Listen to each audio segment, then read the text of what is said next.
తెలంగాణ రాష్ట్రంలోని medical nursing కళాశాలలో నెలకొన్న సమస్యలు సాధ్యమైనంత త్వరగా పరిష్కరిస్తామని మంత్రి దామోదర్ రాజనరసింహ అన్నారు.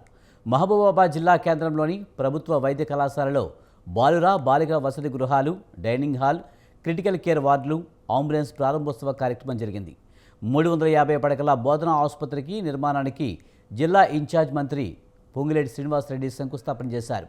కార్యక్రమంలో ముఖ్యమంత్రి సలహాదారు వేం నరేందర్ రెడ్డి, ప్రభుత్వ whip Ramachandra Naik, MP Balram Naik, MLA Murali Naik ఉన్నారు. Parishad has become the government general hospital. The distance between the medical college and the hospital is about 3 kilometers or 4 kilometers. And your rented hostel building is somewhere else. So మీరు అన్నట్టు ఓవరాల్గా ఒక 15 నుంచి 18 kilometre రోజు తిరగవలసి వస్తుంది. ఆర్థిక భారం అవుతుంది, స్ట్రెయిన్ కూడా అవుతుంది. You're not comfortable. We have understood it. The first and the foremost thing is we are supposed to lay the foundation for a new hospital building. Already this is 50 bedded critical care block, 250 bedded. You need another 310 bedded hospital to which we are going to lay the foundation very soon.